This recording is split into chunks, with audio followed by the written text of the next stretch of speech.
Let me begin as I should, on a note of humility. Recognize each and every one of you here individually and personally, and appreciate your presence here this evening. I notice that tricky constitutional threesome that forms government, comprising the judiciary, the legislature, and the executive, is eminently represented here in the person, as I understood, of my Lord the Chief Justice, representing the judiciary. I heard that the Speaker of the National Assembly is also here, leading and representing the legislature, responsible for crafting and fashioning laws, re-engineering society using the instruments of law, which laws are then interpreted by the judiciary.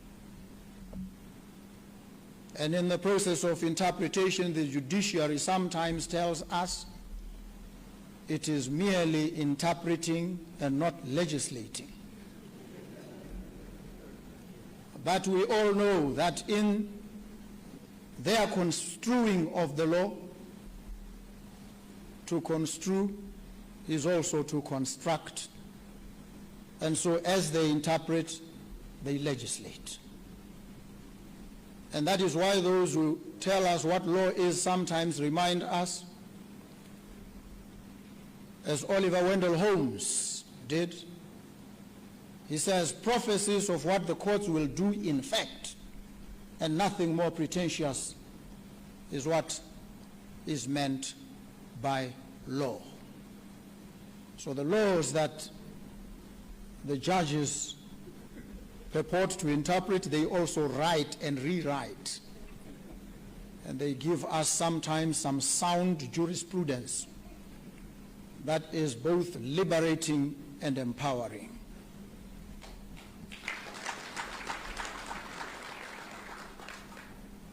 The executive is also here, represented by no less a person than the person of the President of the Republic of Malawi, His Excellency Lazarus McCarthy Chakwera, accompanied by the First Lady.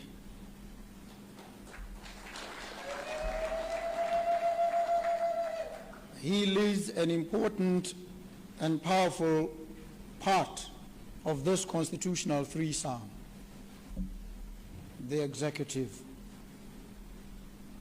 These other two branches are powerful in their own rights, but they do not wield the sword. He does. They do not control the purse strings. He does. And so there is need always for a harmony and understanding amongst these three branches, because they are the pillars of government. They run the country. We are all trying to construct a road to peace, stability, and prosperity, not just for Malawi and Botswana, but for the rest of the African continent. We must always be mindful and understand that the toll road to success and prosperity is never linear. It is not smooth. It is characterized by rifts and valleys, by dips and rises, challenges and complexities. We've seen some of these. We've borne witness. The present government in Malawi was born out of some strife when it appeared that the outcome of an election did not represent the will of the people.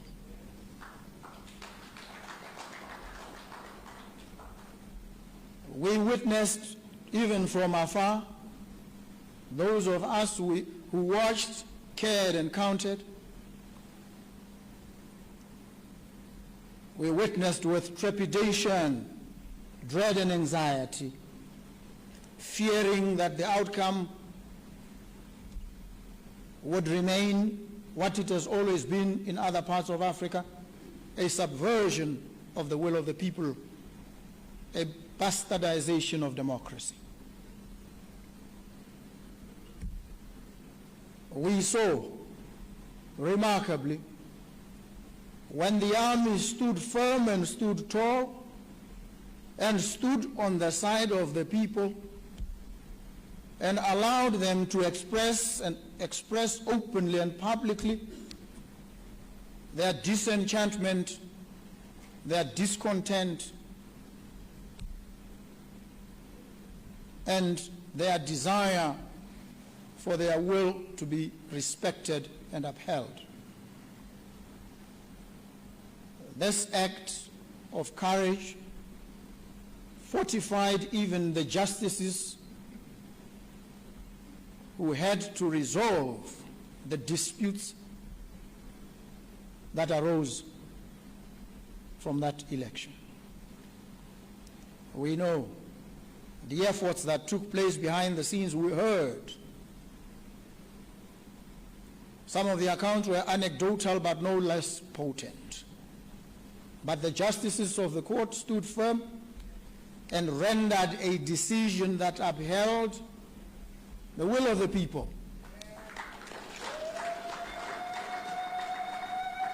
And ordered a rerun. The outcome is now a matter of record. I raise this issue in order to underscore two issues. First, it took tremendous courage for the army to take the position that it did. We must appreciate and applaud their fortitude.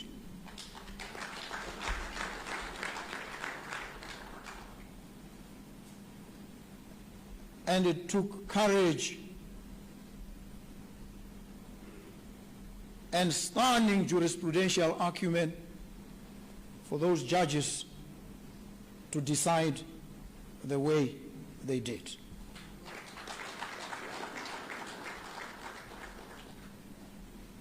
This served as an example and an inspiration to others that the will of the people must be respected under all circumstances. And so we stand here today in awe, admiration, and appreciation of those efforts, modest as they seem at face value, but potent in their overall effect and implication. We in Botswana witnessed a slightly different, maybe markedly different scenario, exemplified by different patterns and rhythms. We had an election on the 30th of October, 2024. We went into that election with a behemoth of a political party that had been in power for 58 years. That did not expect to lose the election. That was confident that the outcome would be decisively in its favor. And well, they were entitled to believe so. For we all do when we go into a contest. We don't go in to lose, even when the odds are stacked against us. The dice were loaded against the organization that I led and still do. We went into that election fighting on principle, a resolute commitment to fundamental rights, and a desire for change. Our message was simple, it was clear, and it was precise. Happily, it resonated with the majority of the people, and they went into the polling stations and voting booths and expressed their will. In the dead of the night, after counting had begun, the president made a call to me. He said to me, "It looks on the results as they have come thus far that you are poised to win. It is early days yet. We are hoping we will bounce back." I thanked and congratulated him and wished him well. He called again in the morning, long before the counting had been anywhere near completion. He said, "These results indicate that you are firmly in the lead and will become the next president of the country." He said, "I want you to know that if the results end like this, I will concede. I have absolutely no intention of doing anything but accept the outcome."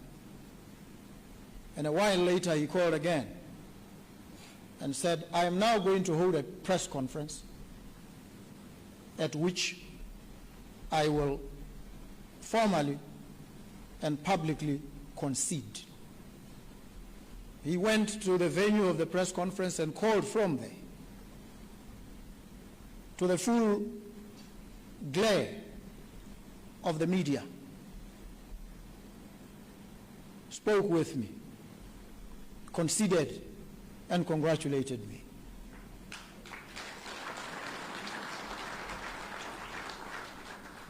At 3 o'clock in the afternoon of that same day, the final results were announced, and the 58-year-old reign of the Botswana Democratic Party had come to an end in a thumping victory for the umbrella for democratic change. I did not gloat. I focused on securing the reins of power, and so began a new chapter for the Republic of Botswana. I saw the former president a few days ago. I saw him on television with his wife. They were glowy. They were looking happy and healthy. Evidence that there was no persecution against them. There was no harassment. There were no recriminations of any sort. That also is an abiding lesson to all of us. We must have this spirit exemplified in the seamless change of power, transfer from a party that had ruled for 58 years to one that was taking over peacefully. And that meant that Botswana had now passed the sternest of tests in relation to the depth of its democracy. And I stand here as a proud representative of that democracy that society that produced the two leaders I've referenced. We are here today because these examples must resonate across the breadth and dimensions of the African continent. We must send a message to the whole world that democracy does, can, and will continue to thrive on the African soil. I am grateful to be here today, in part on the occasion of the 61st anniversary of the Republic of Malawi. You've come a long way. We are still well on course. We carry the ardent hopes of the people of our countries. We move in forward strides.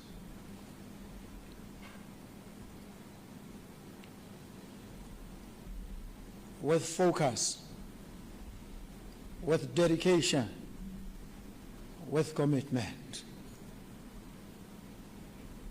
And I'd like at this point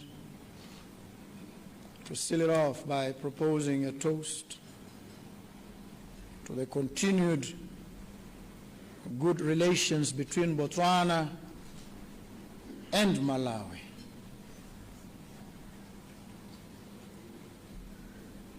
Refill your glasses and raise them.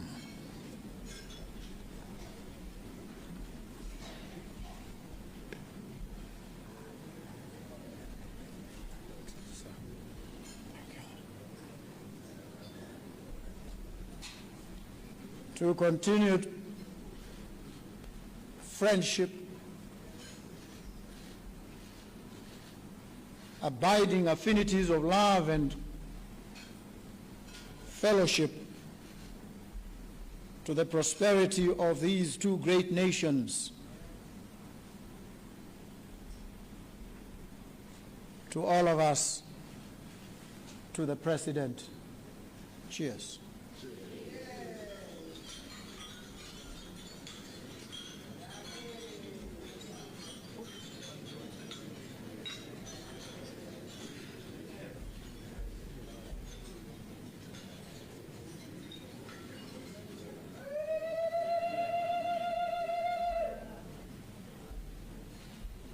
It remains then for me to thank you all for the privilege of your company here tonight and the pleasure of your kind attention. Thank you so very much.